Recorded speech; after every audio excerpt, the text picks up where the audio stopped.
My name is Tim Anger. Anger's a good name for a school principal, don't you think? Go to Mr. Anger's office. I was asked to make a patient lived experience video about a health incident that I lived through this past year. In fact, it was a year ago as I'm recording this. And I'd gone to a conference, board meeting for an education group of people. And I was just at the meeting for a few hours in Harrisburg. And I live about an hour and a half away in Emmaus, Pennsylvania. But I was at this meeting near Harrisburg. All of a sudden, I was feeling a little bit woozy. And the guys in the room said that I fell on the floor. I don't remember that. I didn't feel any pain. But they said I fell on the floor and they thought I was having a stroke. So they called 911 and got hold of my wife. And the ambulance came. I vaguely remember being loaded into the ambulance, and that's really the last thing I remember. And then I was taken to the nearest hospital, which just happened to be Hershey Medical Center. And when I got there, they were told that I was having or had had a stroke. So they did a CAT scan to find out what kind of damage may have been done. And the doctor who just happened to be on duty on that day, January 18th, 2022, was Dr. Elnagar. So he came in to read the CAT scan, and he immediately recognized this is actually an aortic dissection taking place. And just happens to be his specialty. And he recognized it right away and said, we need to start immediate surgery. And on the way to the operating room, the way I understand it is that the aneurysm actually burst and my heart went into cardiac arrest. And they were doing CPR for several minutes as they were trying to get set up and get going with the surgery. Now, I understand I'm talking. My intended audience here, I think, is nurses. And so I may use some terminology wrong, but I think you understand probably better than I do. I'm just repeating terms that I've heard. But 7 hours of surgery. And I understand that my body was put on ice to cool it down and keep the organs in a sedated mode while they did the repair on the ascending aorta, so a type A aortic dissection. I'd never heard of an aortic dissection before. We don't know of any history of it in our family. I've never smoked. I never drank. I don't have high blood pressure. I don't have any of the types of things that would signal that there should be a problem. So I was very much, surprised, caught off guard. So was my family. But I'm very thankful that Dr. Elnagar and the team that he pulled together last minute were able to do the extensive surgery. And then I was put up in the ICU, and I think I had an RVAD and LVAD and Impella. I had been, and I was on ECMO. Maybe that was in a different sequence. Maybe it was ECMO first and then later the RVAD and LVAD. I don't know. But anyways, all of those things had been on me. And of course, a ventilator. Well, part of the time that I was in the ICU, later they cut a hole, put a hole in and a tracheotomy. And at that point, I had been conscious for a little bit, but that's a little bit later in the story. I guess I was unconscious for 10 days, 12 days, almost 2 weeks. And the whole time, my family was being told there's a very slim chance that people in this condition actually survive. And if they do, it's very likely that there will be neurological damage, maybe physical impairment. And so you need to hope for the best, but prepare for the worst, and even anticipate that he may not make it. And so I had daughter and family in Wisconsin, and they were told to come in and say their goodbyes. And we had family from the area here in Pennsylvania who were there, stayed in Hershey for a period of about a week or so, 2 weeks. But finally, it seemed that my body was beginning to respond and recover. And so the family was told, you don't need to stay nearby. It looks like he's improving, and it's just going to be a matter of extensive time of recovery. While I was under sedation, thinking back now, I realize I was under sedation. I was having a very long and kind of strange dream. As I think back, I can still remember scenes from that dream. And it involves some people that I knew and some that I didn't, some scary parts, some funny parts. But thinking back now, I'm aware that I actually was able to hear some of the things that were happening around me. For instance, I distinctly remember my son Ben saying to me, probably rather strongly and boldly, "Dad, the doctors have done everything they can to save your life. Now it's up to you. You've got to be strong." And looking back, we know that that was during a period of time where I was definitely not conscious, and it was days before I was coming to consciousness and responding to anything. But I know I definitely heard that. Later, my son Thomas, who is a pastor up in Bloomsburg, had come in, and he read some scripture and shared some words of encouragement. And thinking back, I remember that everything he was saying actually fit into a scene in this, unconscious, induced coma state that I was in. And I could see him, I could hear him in this, as part of this, sort of call it a dream that I was having. But things I remember him saying, he did confirm that he had said. So I guess one of the takeaways that I have is that our hearing, when we're in a state like that, can still be functioning. And so it's important to be careful, what you're saying. In fact, I'll tell you a funny story. At one point in my dream, I thought I was in the home of friends of ours from church, and that I was on a bed in their spare bedroom trying to recover from something. And I could hear them out in the other room kind of talking. And all of a sudden, I heard this friend of mine using the F-bomb over and over and over. And I thought, there is no way this friend of mine would be using language like that. I'm going to have to talk to him about that later. And of course, now looking back, I'm wondering if something traumatic had happened in the intensive care unit or operating room or whatever, and maybe the doctors around or staff were using the F-bomb because of some serious situation that just happened. But somehow it got incorporated into my dream. When I did kind of come out of the induced coma, I vaguely remember that it kind of seemed like there was a fog, a smoke swirling around a light bulb. It's kind of weird.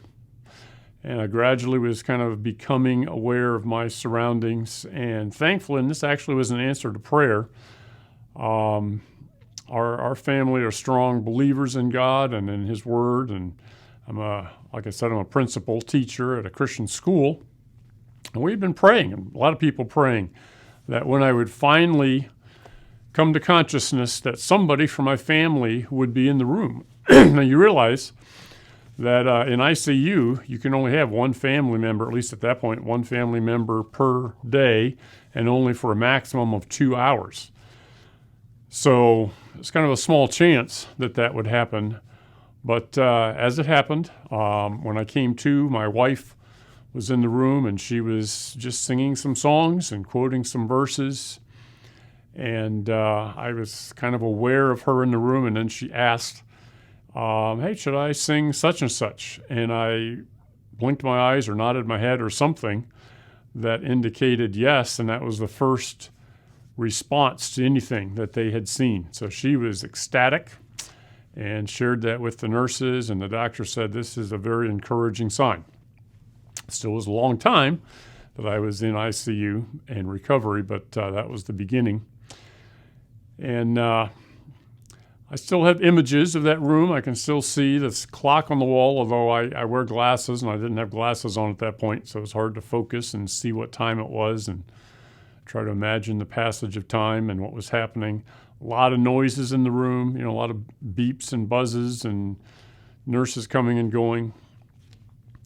I think I slept a lot, but I was thankful that every day somebody from my family was able to come and visit. Oh, I forgot to mention at the beginning, they ran the standard COVID test, and I guess the test came back positive.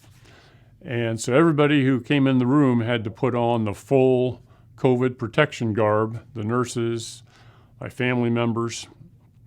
And so that took a little getting used to on my part. But thankfully, after a while, they tested again, and I was negative, and they didn't have to wear all the protective gear. But it really meant a lot to me to have family members able to come in, and I started thinking about, my wife would tell me who was coming the next day and who would be coming the following day. She had friends from church who would often bring her, and it was an hour and a half drive to get her there and spend time with her and then drive her back. And that just meant a lot to her. She doesn't like to drive on the highway, so she had to have friends bring her in. But it meant a lot to me to have family members there and kind of catch up on what was happening with family. I still, when I was conscious for a while, had no idea what had happened. And I distinctly remember the day that my wife and son sat next to my bed and explained what had happened and kind of filled in those missing pieces. And I began to realize just how serious my situation was and how unlikely it was that I was even alive.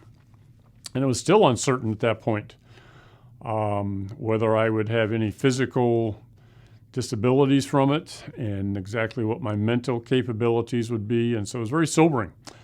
At that point, I was kind of discouraged initially just about some of the things that I couldn't do and some of the discomfort that I was in. But, once they shared with me what had happened and how I really shouldn't even be alive, it truly changed my perspective just to be thankful that I was alive and that I was with my family and that God had somehow preserved my life.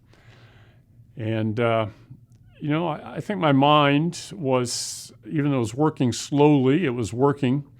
And I began to have, a lot of questions and a lot of fears.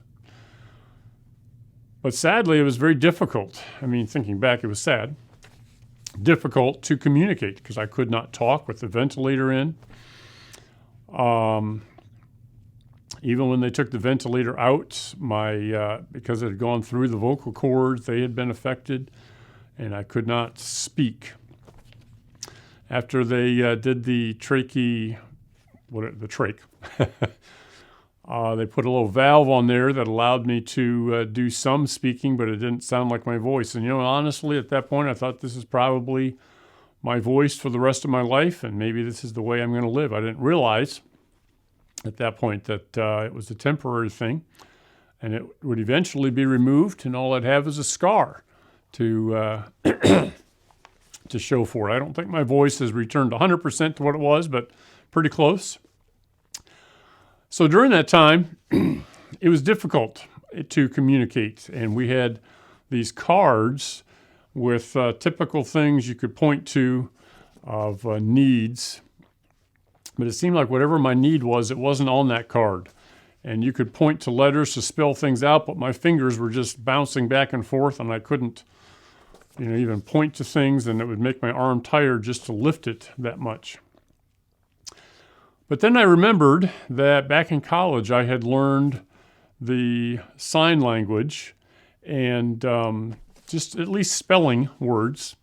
There were a few letters that I had forgotten, but my wife is very good at sign language. And so one time when she was in, she rehearsed the whole alphabet with me.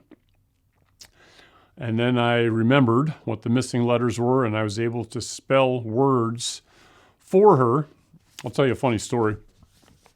I started spelling the word D-I-S-C-O,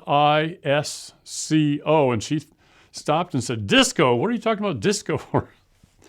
But I said, no, I wasn't done. Kept going. Discomfort. So then I was trying to explain that I was sliding down in the bed and my feet felt squished down at the end. And so finally, once she realized what I was trying to say, she told the nurses. And they said, oh, he needs a boost. So once I realized that there's one word that would explain that, I could actually mouth that word to the nurses and get their help in the future when that's all I needed. The other thing that really meant a lot, look back and you think it's kind of silly, but it meant a lot, was just to have my pillow flipped over to the cool side. And I was finally able to give a hand signal to the nurses and have them do that. Thinking back to the time when I was in ICU and it was very difficult to communicate, I appreciate that nurses would come in and sometimes they would, try to read my lips, try to point to things, try to figure out what it was I needed. Most of the nurses, when they would leave, or before they would leave, would try to find out, was there anything else that I needed? We took care of that. Is there anything else? And sometimes there would be, and I would try to, communicate that, whatever it was. But I thought it was kind of funny. Some of the nurses, especially the male nurses, it seemed like they just wanted to quickly get to the point, figure out what thing they thought I needed, take care of that, and then out the door they would go. And I could hear them out in the hallway, and it sounded like they were having a good time chatting up with the female nurses and just having a good time out there. And I thought, I know I have one nurse assigned to me probably 24/7, and it's a little bit frustrating that, if I had something I thought I needed, it was so difficult to communicate. But the exception to that was there were a couple of nurses. I'm thinking of one young man in particular who early on, somehow, maybe my wife mentioned to him I was a teacher at a Christian school or something. And so he was trying to figure out what music I wanted or what I wanted to listen to. And finally he said, how would you like to hear the audio Bible? And I nodded my head, and he was able to find an audio Bible on the computer and played the entire Gospel of John. Which, that was a real encouragement to me, spiritually and mentally, to hear that rather than the rock music that was typically on the TV. He also did not know sign language, but my wife brought in a chart that showed all the different hand signals. And he made the effort. If I tried to spell something out, he would look at my hand, look at the chart, say the letter, and we kind of worked our way through some things for him to understand and try to let me communicate to him. There was another nurse one time who actually knew sign language, and it was a blessing to be able to communicate with her. Otherwise, it felt like I was really kind of trapped with all these thoughts, all these questions, all these fears, and unable to communicate. Sometimes I would lay there all night just thinking of what I wanted to tell my wife the next day when she would come, and then I would try to condense it to as few words as possible, and then try to memorize it so that when she would get there, we could communicate as concisely as possible. It meant a lot to my wife and to our family members to have the nurses regularly. I think it was every day my wife would call in as the overnight shift was ending, so around 5:30 in the morning, and she would get an update on how I had done overnight. And then she would turn around and text it all to our family in a text messaging group, and in that way keep everybody up to date. And it just meant a lot that the nurses were willing to take that time, answer her questions, explain the different equipment and procedures and what they were doing, what their expectations were. When there were setbacks, just being very matter of fact and trying to stay encouraged at the same time. And then she in turn was able to communicate a lot of those things, to me, which meant a lot. Finally, I was upgraded out of ICU. I stayed in the room, but they called it intermediate care, and then later went to progressive care there at the hospital for probably about 2 weeks. And so in the latter stages of the ICU and in the progressive care, they started bringing in physical therapists and occupational therapists, and trying to get me to do simple things. And it was shocking to me how little I could do. And it was a major, major thing just to try to get me out of the bed and into the chair, and then trying to get me back into the bed. And I actually had a swing that they would use that I called my Hershey amusement park ride. That they would lift me up into the swing and then swing me into the bed. So we had to do that for several days until I finally got enough strength to just stand up and then take a step or two. Unbelievable how much I had deteriorated in that short time. Later, taking just a few steps toward the door of my room in the progressive care, and then finally out into the hallway, and then they would bring me back in a wheelchair. And those seemed to me like such minor steps, and the staff were so encouraging and cheering, and that meant a lot to know that they were positive. And I knew that they've worked with a lot of patients like this, and so they know that this is a good step in the right direction. It's progress, and we just needed to. It's not going to happen immediately. I just had to keep taking these difficult steps. The other thing that was encouraging, or I don't know how to put this bluntly. Well, I'll just be blunt. I did not like that, if you have a bowel movement, you just have to do it in the bed. That's not fun. It's kind of gross. It's humiliating, embarrassing. But I appreciate that the nurses all took it in stride. They knew this is part of the job. They actually were cheering that the body functions were working. And never heard them complain or moan or groan under their breath. They knew this was part of the job, and they would get a helper in, and they knew how to do it quickly. And I appreciated it. They were just matter of fact, cleaned up.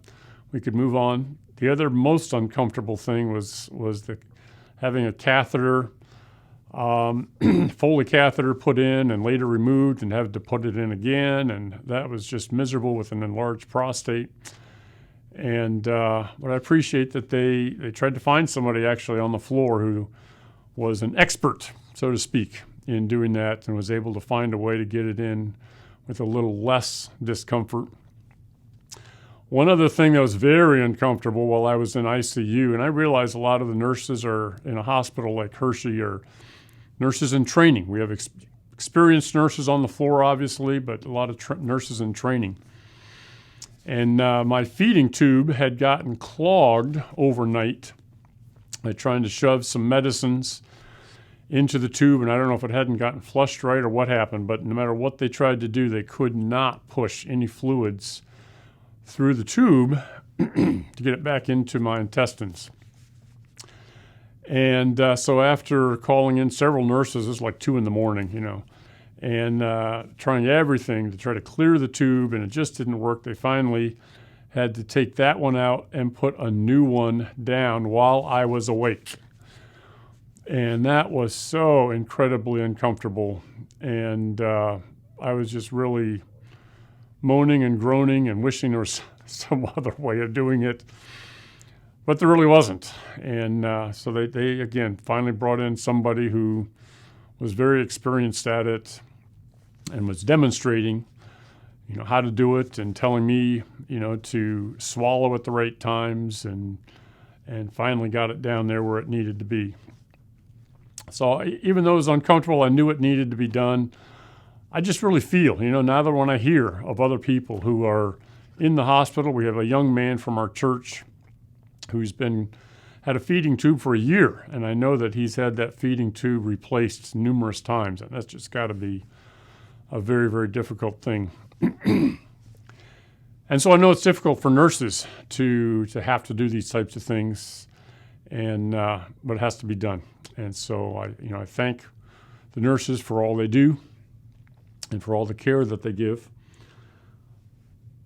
There were some nights that just were really difficult. And I don't know why. I would lay there and my mind would run and I would just have a lot of fears, a lot of questions. I'd feel alone and all of a sudden have panic attacks. And, it didn't make sense. And at the time I thought, this does not make sense. I should be just able to sleep. It's nighttime. It's dark. They've given me melatonin. I should be sleeping. And but sometimes I couldn't toss and turn. I'm flat on my back. That's another thing. I'm a side sleeper, and the whole time I'm in the hospital, I'm having to lay on my back. I had no idea how many tubes were going in. I have a scar right here from where they were. I think the RVAD, my wife told me, is what was going in there. And so many things hooked up that you can't turn over. And so it's very uncomfortable to try to sleep. But I remember one night in particular, a nurse came in and she listened and talked and held my hand and asked if she could pray with me. And so she prayed the Lord's Prayer. But it was meaningful that she cared and that she tried to help and put my focus back on the Lord and get my focus back on praying. I tried to think of hymns that I knew by heart. I tried to think of verses of Scripture, and I had a lot of Scripture memorized. I tried to think of verses that I could meditate on, and those things all helped. But sometimes having a staff member who just took a little extra effort to pay attention really helped. The young man I mentioned earlier who learned the sign language and showed had the Scripture on the computer. One day he prayed when my wife was in there, and he said, "Can I pray with you guys?" And then he prayed with us before he left his shift for the day, and that just meant a lot to both of us. Not all your patients would be considered people of faith, but probably a lot of them are, or at least a good number of them. And if you are a person of faith, you can be a real encouragement by acknowledging that to them and drawing that in as you try to minister to them.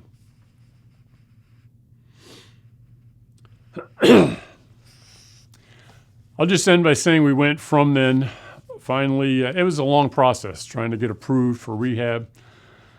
A lot of chats with different social workers and staff from rehab hospitals. I ended up going to the Hershey Medical rehab nearby, and I was there for 2 weeks, almost 2 weeks, 10 days, 12 days. And it was nice to be able to be in street clothes again and have my own pillow. My wife was able to be with me all day instead of just for a very limited window. But a lot of intensive rehab and walking. First with a walker, just a short distance, and then each day trying to extend it. My therapist would measure exactly how many feet I walked each time, and then a few hours later when we do another session, he'd try to push me further and then measure it and say, "Look, we almost doubled the distance that you walked." And finally the day came in the spring where we could go outside and we did some walking. I remember the day when he took me outside and we walked around in the courtyard, and we had to walk on a sidewalk and then gravel. That was hard.